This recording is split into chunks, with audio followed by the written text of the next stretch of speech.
Hello student, मेरा second video आपके पास जाएगा। ये भी जो पहला गया होगा, इसमें आज क्लास 10th के लिए जो रासायनिक अभिक्रिया एवं समीकरण अध्याय 1 से जो प्रथम वीडियो आपके पास गया होगा, उसी चैप्टर से संबंधित कुछ टॉपिक्स पे हम आपसे चर्चा करेंगे। इसमें केमिस्ट्री से लिया हूँ रासायनिक संतुलित समीकरण क्या है। पहले वीडियो में मैं बताया था कि रासायनिक संतुलित समीकरण वह समीकरण है जिसमें अभिकारक और उत्पाद दोनों ओर तत्वों में परमाणुओं की संख्या एक समान होती है, बराबर होती है।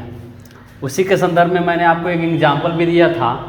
एक और इजी वे की तरह से मैं एग्जाम्पल दे के आपको समझाने का प्रयास कर रहा हूँ, क्योंकि बोर्ड एग्जाम में क्लास 10th में रासायनिक संतुलित एक समीकरण देता है, एक रासायनिक समीकरण देता है।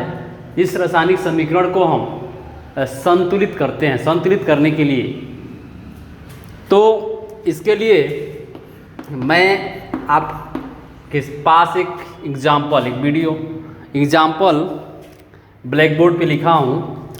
BaCl2 plus H2SO4 BaSO4 plus HCl, इसको कहते हैं बेरियम क्लोराइड प्लस सल्फ्यूरिक अम्ल, barium sulphate plus HCl hydrochloric अम्ल।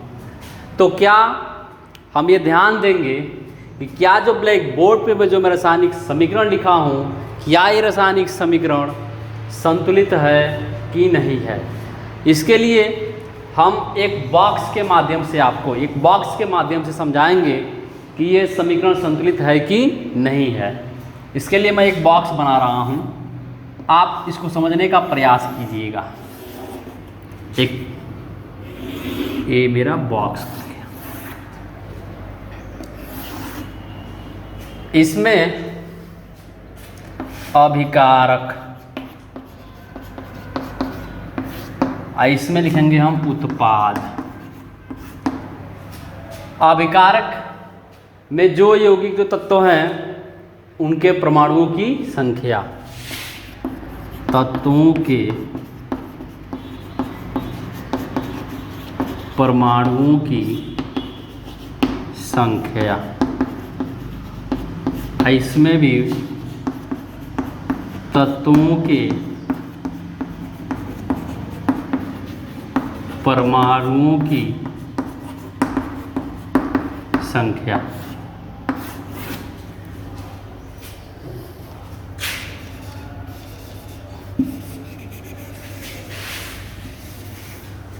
ये हो गया हमारा बॉक्स। इसमें क्या करेंगे हम, अभिकारक पक्ष में, यानी अभिकारक वे होते हैं, दायां पक्ष एक होता है और एक बायां पक्ष होता है। तो जो बायां पक्ष हमारा है LHS जो है वो अभिकारक है, और जो हमारा RHS है वो हमारा उत्पाद है। तो अभिकारक में तत्वों के परमाणुओं की संख्या लिखें। पहले तत्व लिखेंगे क्या, यहाँ पे Ba, उसके बाद से Cl, उसके बाद से H, उसके बाद से S, उसके बाद से O। इतने तत्व हैं अभिकारक में। अब यहाँ भी लिख लेंगे Ba, सेम वही है, Cl, H, S और O। जो तत्व इसमें है वो तत्व इसमें है। अब इनके परमाणु की संख्या लिखेंगे हम। Ba 1, chlorine 2, H 2, S 1, O 4। इसमें Ba पर Cl 1, हाइड्रोजन 1, सल्फर 1, ऑक्सीजन 4। हमने दोनों पक्षों का, अभिकारक पक्ष और उत्पाद पक्ष में जो भी तत्व हैं उन तत्वों का परमाणुओं की संख्या कितनी है, उन परमाणुओं की संख्या को हमने एक बॉक्स के अंदर लिख लिया। संतुलित करने का आसान तरीका। अब हम दोनों ओर ध्यान देंगे तो यहाँ Ba1 संतुलित है, यहाँ Cl2 Cl मतलब 2 परमाणु Cl का, यहाँ 1 है, संतुलित नहीं है। यहाँ हाइड्रोजन 2, यहाँ हाइड्रोजन 1, संतुलित नहीं है। यहाँ सल्फर 1 संतुलित है। यहाँ ऑक्सीजन 4, यहाँ ऑक्सीजन 4 संतुलित है। यानी अगर हम केवल Cl और H के बारे में बात करें, अगर Cl और H के बारे में ध्यान दें, H को देखें अगर, तो अगर इनके द्वारा बने यौगिक को अगर हम संतुलित कर देंगे तो दिया गया रासायनिक समीकरण संतुलित हो जाएगा। तो क्या करेंगे हम, इसके लिए हम इसमें 2 से गुणा कर देंगे। जब H वाले पॉट में, यहाँ H इसमें है HCl, इसमें हम 2 से मल्टीप्लाई कर देंगे तो अनुमान विधि के आधार पे ये दिया गया जो रासायनिक समीकरण है यह संतुलित समीकरण हो जाएगा। तो इसके लिए हम क्या करेंगे, अब ये बॉक्स बनाएंगे। सबसे पहले बॉक्स बनाने के बाद तत्वों को लिखेंगे, तत्वों के परमाणुओं को लिखेंगे, अभिकारक का एक और, उत्पाद का एक और जो संतुलित नहीं है उसमें अनुमान विधि से गुणा करेंगे। अब गुणा करने पे जहाँ H और Cl है वहाँ हम 2 से मल्टीप्लाई कर देंगे।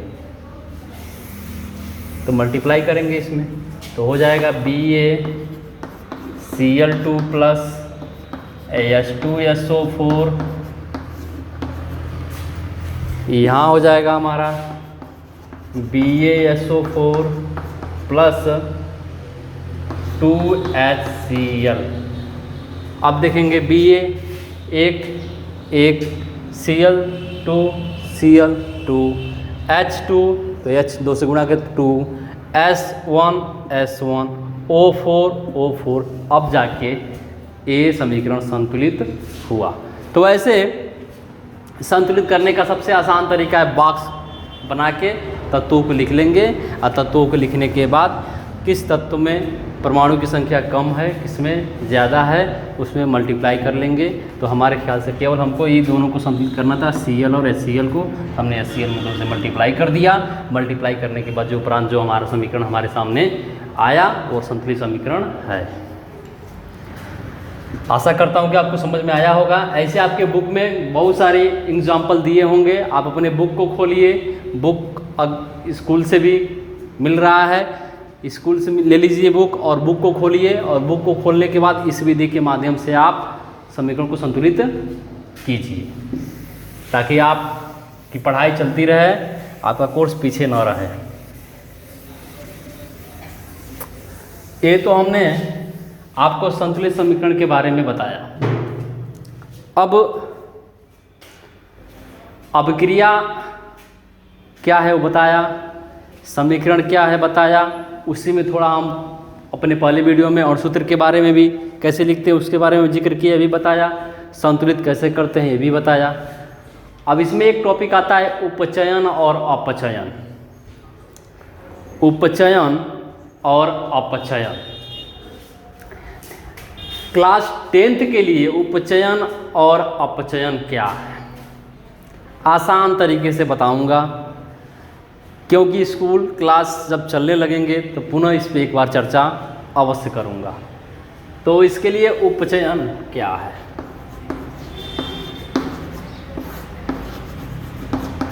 बॉडी रेडिएशन, उपचयन क्या है, और एक है अपचयन क्या है।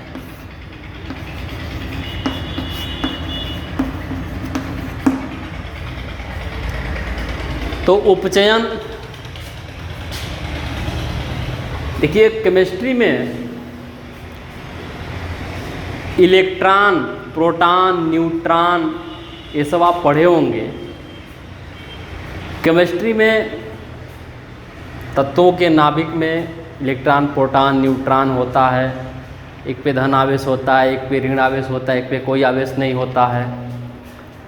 तो उसी के संदर्भ में हम आपको उपचयन बताने का प्रयास करेंगे कि जिस रासायनिक अपक्रिया में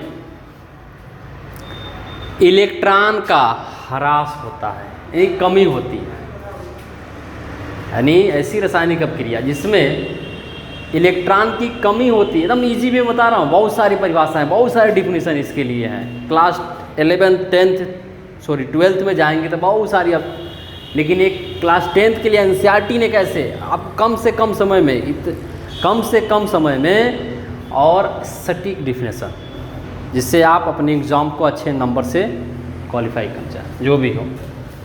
तो आप उपचयन क्या कहेंगे कि बस ये कहेंगे कि जिस रासायनिक अभिक्रिया में, यानी जिसमें इलेक्ट्रॉन का ह्रास होता है, कमी होती है, वह उपचयन कहलाता है। जैसे मान लीजिए यहाँ Na है एक, और यहाँ Na प्लस E माइनस, इसमें एक इलेक्ट्रॉन की कमी हो रही है, ह्रास हो रहा है। तो यह जो मैं लिखा हूँ, यह उपचयन का एक उदाहरण है, एक एग्जाम्पल है। अब है अपचयन, मतलब जिसमें इलेक्ट्रॉन की प्राप्ति होती है, जिसमें इलेक्ट्रॉन की प्राप्ति होती है। जैसे मान लीजिए Cl प्लस E, तो हो जाएगा Cl, इसमें इलेक्ट्रॉन की प्राप्ति हो रही है और इसमें इलेक्ट्रॉन का ह्रास हो रहा है, या माइनस दिखाया गया, इधर माइनस, इधर दिखाया गया है। तो इसमें ह्रास हो रहा है, कमी हो रही है, और इसमें इलेक्ट्रॉन की प्राप्ति हो रही है। तो इसके आधार पे यह अपचयन है और इसके आधार पे यह उपचयन है। यानी उपचयन में क्या होता है, इलेक्ट्रॉन का ह्रास होता है, और अपचयन में इलेक्ट्रॉन की प्राप्ति होती है। बहुत ईजी में बता रहा हूँ, नोट कर लीजिए इसको।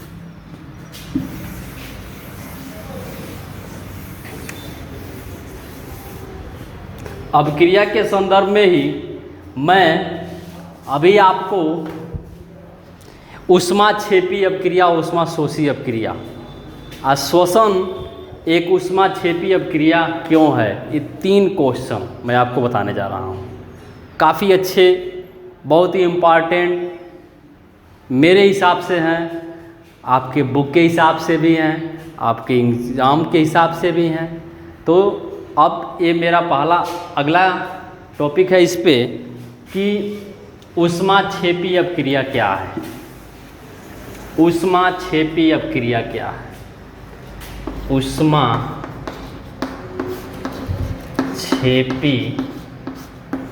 अभिक्रिया क्या है।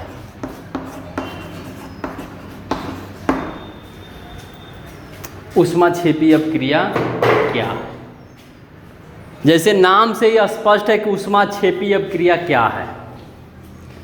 ऊष्माक्षेपी किसी रासायनिक अपक्रिया में जब ऊष्मा यानी किसी रासायनिक अपक्रिया के फलस्वरूप क्या प्राप्त होता है, उत्पाद प्राप्त होता है। तो उत्पाद भी प्राप्त हो और ऊष्मा भी प्राप्त हो, 2 चीज़।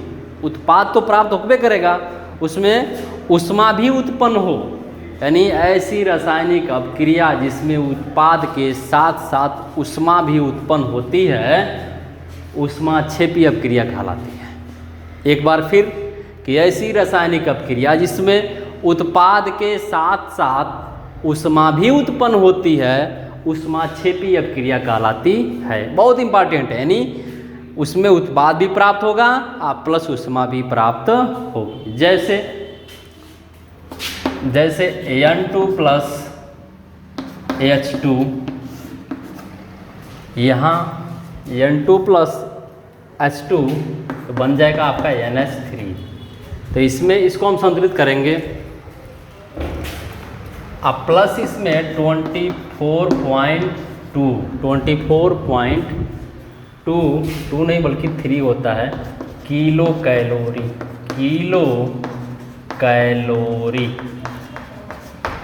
तो यहाँ नाइट्रोजन, यहाँ हाइड्रोजन, तो यहाँ क्या करेंगे हम 3 से इसमें 2 से गुणा करेंगे, संतुलित हो जाएगा यहाँ।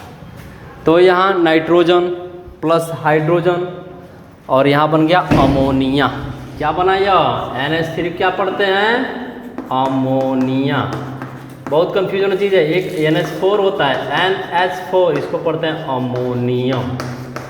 अमोनियम बहुत बच्चे कंफ्यूज हो जाते हैं इसमें, अमोनिया और अमोनियम में। तो NH4 यहाँ हाइड्रोजन का प्रमाण कितना दिखा, 4 दिखा रहा है, अमोनियम हो जाएगा, जब 3 दिखाएगा तो अमोनिया हो जाएगा।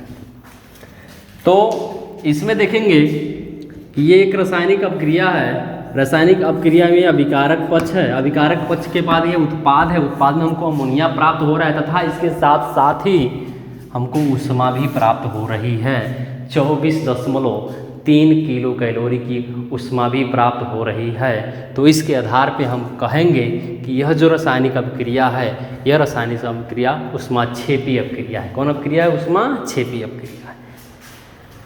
अब ऊष्माक्षेपी के बाद आता है, ये पहचान करने का तरीका यही है कि यहाँ प्लस और कुछ 2, 3, 4, 5, 10, 15, 24, 25 किलो कैलोरी ऊष्मा लिखा रहेगा।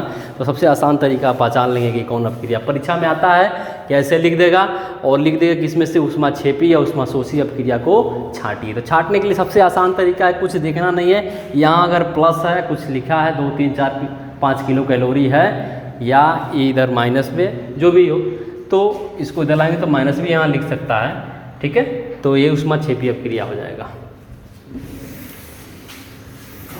अब पढ़ेंगे हम ऊष्माशोषी। ऊष्माशोषी अपक्रिया क्या है। हम पढ़ रहे थे अभी ऊष्माक्षेपी अपक्रिया, जिसमें उत्पाद के साथ साथ ऊष्मा भी प्राप्त हो। अब है ऊष्माशोषी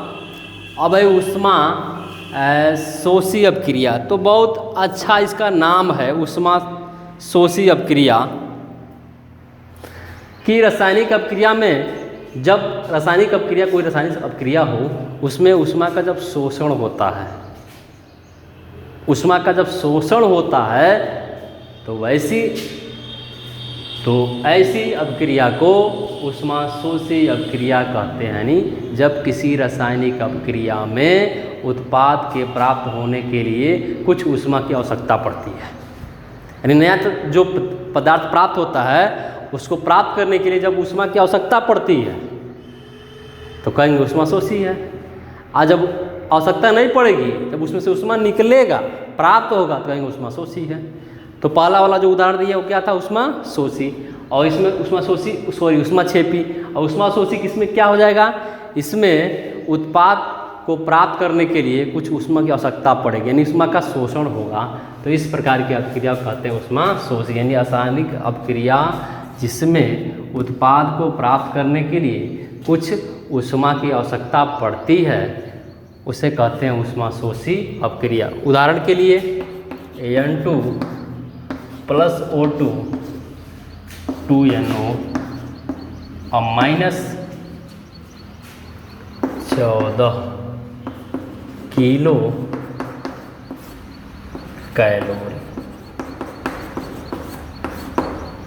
14 किलो कैलोरी। यानी ये क्या है, नाइट्रोजन, ये क्या है, ऑक्सीजन। इसको कहते हैं नाइट्रिक ऑक्साइड। क्या बोलते हैं इसको, नाइट्रिक ऑक्साइड। तो इसमें देखेंगे,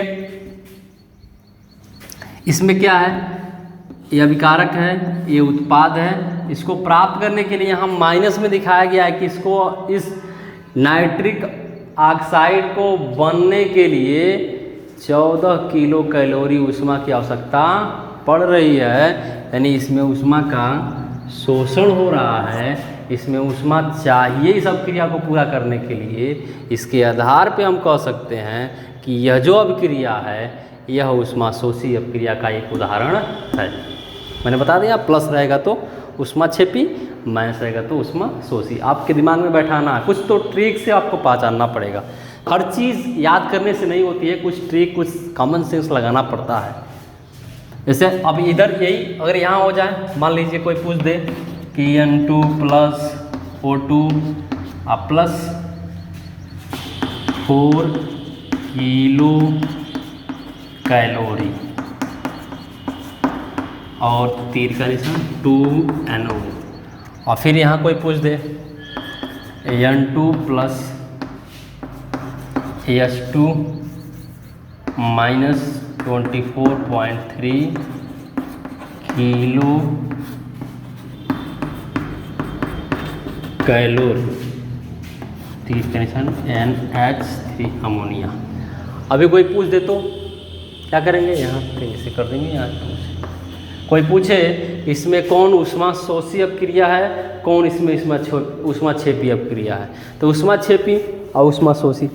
पहले वाले समीकरण पे हम ध्यान देंगे, पहले वाले अपक्रिया पे हम ध्यान देंगे तो यहाँ प्लस लिखे, यानी N2 प्लस O2 में जब अपक्रिया हो रही है तो इसको बनने के लिए अभी 14 किलो कैलोरी ऊष्मा और उसको चाहिए, तब जाके नाइट्रिक ऑक्साइड का निर्माण होगा। तो इसके आधार पर इसको ऊष्मा चाहिए, तो जब चाहिए तो इसका मतलब कि यह ऊष्माशोषी है। इसमें देखेंगे बनने के लिए इतना ऊष्मा इसमें से और निकलेगी, अभी इतना ऊष्मा और निकलेगी, यानी ऊष्मा प्राप्त होगी, तो प्राप्त होने के आधार पे कहते हैं कि ऊष्माक्षेपी अपक्रिया है। यानी जिसमें प्राप्त होगी ऊष्माक्षेपी, जिसमें ऊष्मा की कमी होगी, ऊष्मा की आवश्यकता होगी, उसे ऊष्माशोषी अपक्रिया कहते हैं। तो यहाँ अगर प्लस है पहले तो शोषी, या माइनस है तो क्षेपी।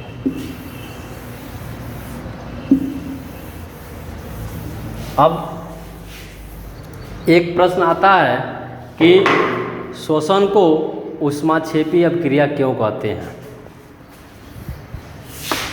प्रश्न हमारा है, बहुत अच्छा प्रश्न है, समझाने का प्रयास कर रहा हूँ। शोषण को ऊष्माक्षेपी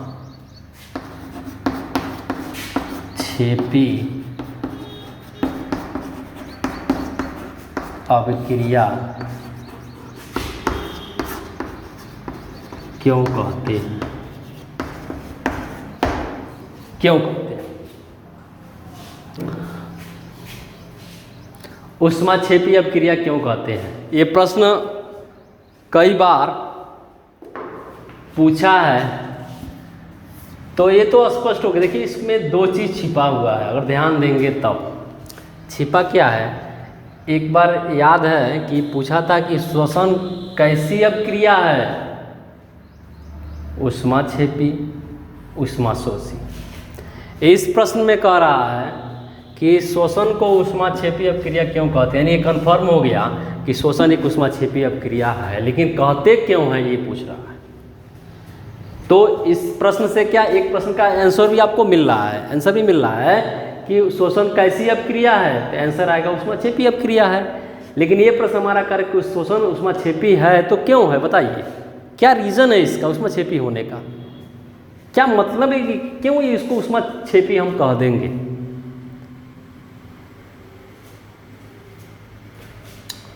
तो इसके लिए बहुत आसान तरीका समझाऊंगा मैं आपको।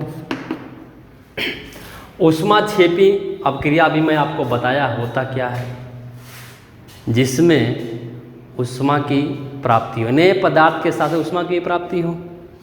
तो जब सांस हम श्वसन की क्रिया जब हम करते हैं तो श्वसन की क्रिया के फलस्वरूप जो ऑक्सीजन हमारे बॉडी में जाता है और जो भोजन हम करते हैं, अब भोजन के साथ भोजन के पाचन के बाद जो ग्लूकोज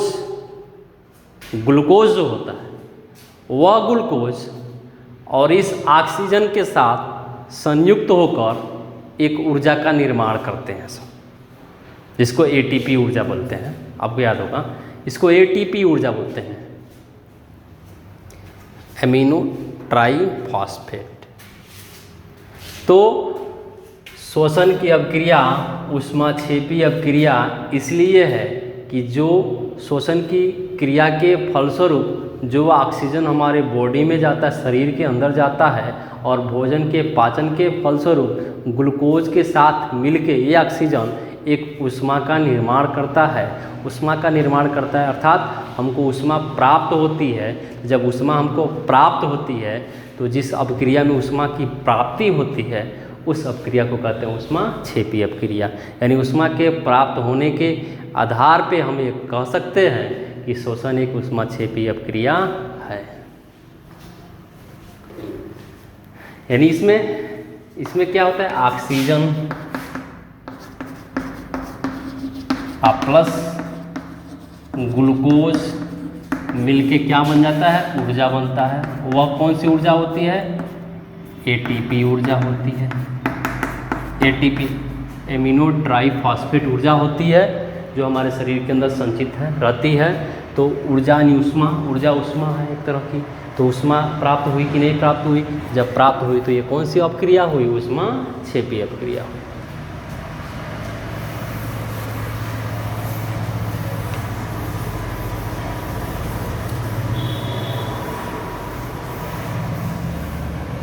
अब मुझे ये बताते हुए बहुत खुशी भी हो रही है कि आप जो भी वीडियोज़ हम आप लोगों के पास पहुंचा रहे हैं उसको आप देख रहे हैं, पढ़ रहे हैं, अपने अध्ययन को जारी रखें। बहुत अच्छी बात है।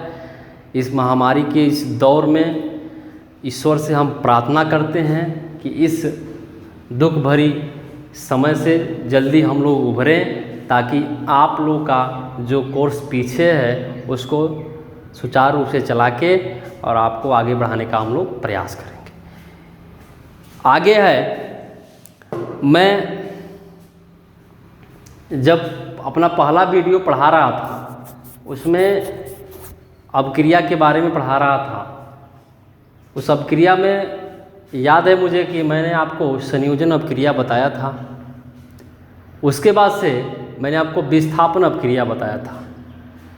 एक अपक्रिया और थी दो, एक वियोजन और एक द्वितीय विस्थापन अपक्रिया भी होती है।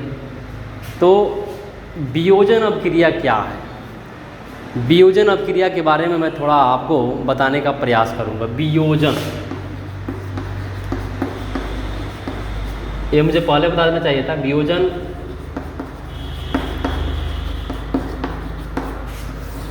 अपक्रिया क्या है? वियोजन का मतलब क्या होता है? देखिए, साइंस को संभवतः अगर हम अपने डेली लाइफ में जो यूज करते हैं जो वस्तुएं, और उसको ध्यानपूर्वक देखें, उनके एक्टिविटीज़ को ध्यानपूर्वक देखें, तो हमारी दैनिक जीवन में तमाम वे घटनाएं होती हैं जो विज्ञान से रिलेटिव है। वियोजन का मतलब होता है टूटना, विखंडित होना, खंडित होना। लेकिन कैसे होना? वियोजन अपक्रिया दो तरह की होती है। एक ऊष्मीय वियोजन होती है और एक विद्युत।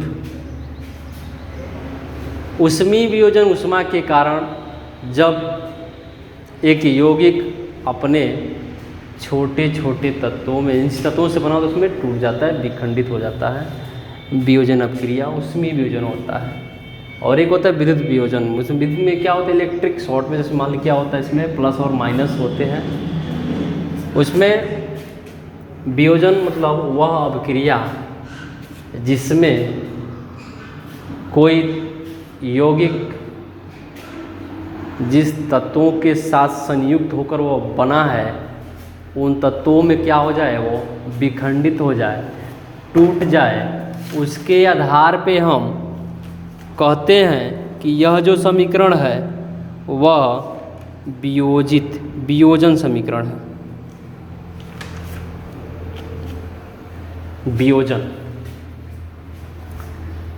जैसे NaCl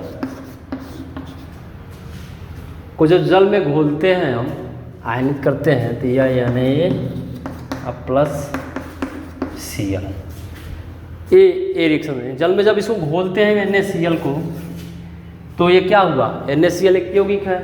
Na भी है, इसमें Cl भी है, Na भी अलग हो गया और Cl भी अलग हो, अपने आयनों में अलग अलग हो गए।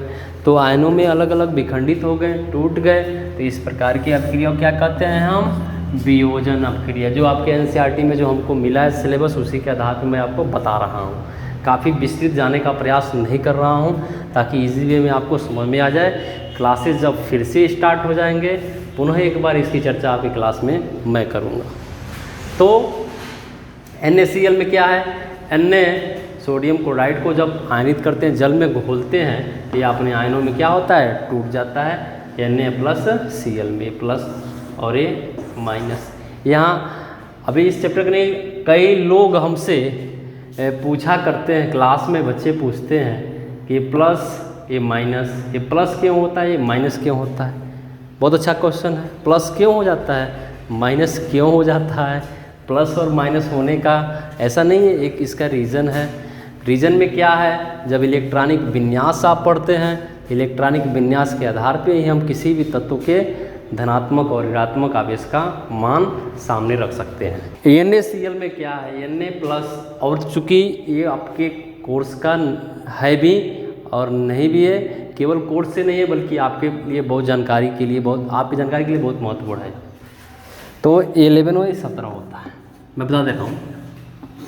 इसके आधार पे आप जब इसका इलेक्ट्रॉनिक विन्यास लिखते हैं, 2, 8 और 1, 2, 8, 10 और 1, 11 बोरबरी के नियम के अनुसार होता है। इसमें होता है 2, 8 और 7। किसी तत्व के अंतिम कोश में 2n² वाला जो फार्मूला होता है, आप क्लास 9 में पढ़े होंगे। 8, 8, 18, 18, 32 इलेक्ट्रॉन की संख्या होनी चाहिए। यहाँ देखेंगे 1, यहाँ है 7। न तो इसका ही अंतिम कोश पूर्ण रूप से भरा हुआ है, न तो इसका ही अंतिम कोश पूर्ण रूप से भरा हुआ है। इसके आधार पे हम करते क्या हैं? इसके आधार पे हम करते क्या हैं? Na और यहाँ Cl। इसके अंतिम कोश में 1 इलेक्ट्रॉन, इसके अंतिम कोश में 7 इलेक्ट्रॉन। अंतिम कोश को पूर्ण करना है हमको। एक क्या करता है? एक ट्रांसफर इलेक्ट्रॉन इसको देता है। यहाँ पे कितने हो गए? 2, 4, 6, 2, 8। ये इसको एक दे दिया। तो रसायन विज्ञान की भाषा में जो डोनेट करता है वह दाता होता है, और जो एक्सेप्ट करता है, जो लेता है, वह ग्राही होता है। तो दाता कौन हुआ इसमें? यानी ये दाता हो गया। और कौन ग्रहण किया? Cl ग्राही हो गया।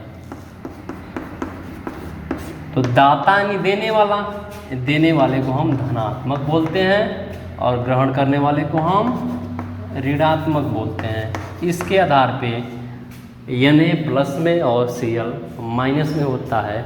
चूँकि वियोजन अपक्रिया में मैंने आपको एक उदाहरण दिया था, उस उदाहरण में उत्पाद में ये प्राप्त हुए थे, इसके आधार पे मैंने आपको बताया कि क्यों ये प्लस और क्यों ये माइनस। आप इसको नोट भी कर सकते हैं।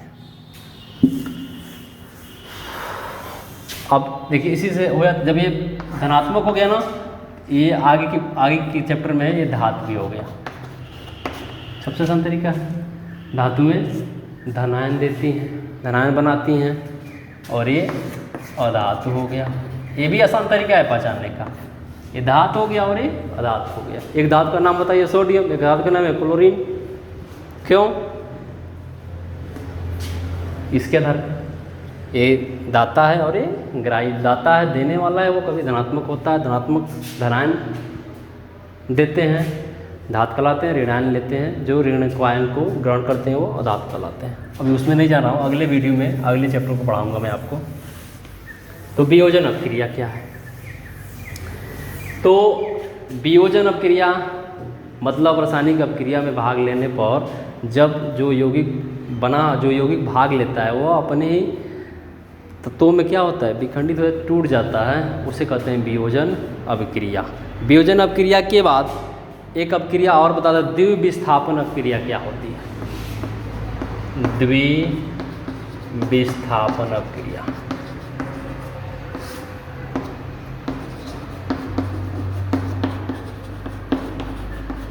द्विविस्थापन, इसको एक और भी कहते हैं द्विविस्थापन को, उसको एक और नाम से भी जानते हैं द्विविस्थापन को, उभय विस्थापन। इसको कहते हैं उभय विस्थापन भी कहते हैं, उभय विस्थापन। तो द्विविस्थापन अपक्रिया क्या है? द्विविस्थापन अपक्रिया जानने के लिए यौगिकों के आयनों की अदला बदली, जब किसी रासायनिक समीकरण में जो यौगिक होते हैं उसमें जो आयन होते हैं उनकी जब अदला बदली होती है, तो अदला बदली होने के कारण हम उस अपक्रिया को कहते हैं द्विविस्थापन अपक्रिया। जैसे BaCl2 प्लस, BaCl2 का मतलब क्या होता है? हाँ, बेरियम क्लोराइड, और प्लस मान लीजिए Na2SO4। इसमें देखेंगे जब होता है तो क्या होता है, BaSO4 और प्लस 2NaCl। इसमें आप ध्यान देंगे 2NaCl, इसमें क्या है, ये कौन सी अपक्रिया है? तो द्विविस्थापन है। क्यों है बता दे रहा हूँ आपको। यहाँ BaCl2 Na2CSO4, यहाँ ध्यान देंगे, हमने कहा कि आयनों की अदला बदली हो जाती है, आयनों की अदला बदली होती। इसमें Ba धनात्मक है, Cl ऋणात्मक है, इसमें ये धनात्मक है और ये ऋणात्मक है। अब आयनों की अदला बदली हो रही है इसमें, यहाँ देखें BaNa2SO4, यानी धनात्मक एक इसका ऋणात्मक इस धनात्मक के साथ जुट गया और इसका धनात्मक एक ऋणात्मक के साथ जुट गया। यानी आयनों का अदला बदली होने के आधार पर हम ये कह सकते हैं कि यह जो अभिक्रिया है वह द्विविस्थापन अपक्रिया का एक उदाहरण है। उदाहरण ही पूछता है, द्विविस्थापन अपक्रिया का उदाहरण एक बताइए। तो हमारे हिसाब से इसमें जो भी हमको बताना था आपको बता दिया कि रासायनिक समीकरण क्या है, रासायनिक अपक्रिया क्या है, संतुलित समीकरण क्या है, उपचयन क्या है, अपचयन क्या है, ऊष्माशोषी अपक्रिया क्या, ऊष्माक्षेपी अपक्रिया क्या है, सारे एग्जाम्पल के साथ मैंने आपको बताया। मैं ये मैं ये मानता हूँ कि वीडियो आपके पास बहुत जल्दी ही पहुँचेगा। आप अपने अध्ययन को जारी रखिए। किसी भी प्रकार का अगर कोई भी दिक्कत आती है तो स्कूल वाले नंबर पे, व्हाट्सएप नंबर पे आप कुछ भी अपना मैसेज कर सकते हैं।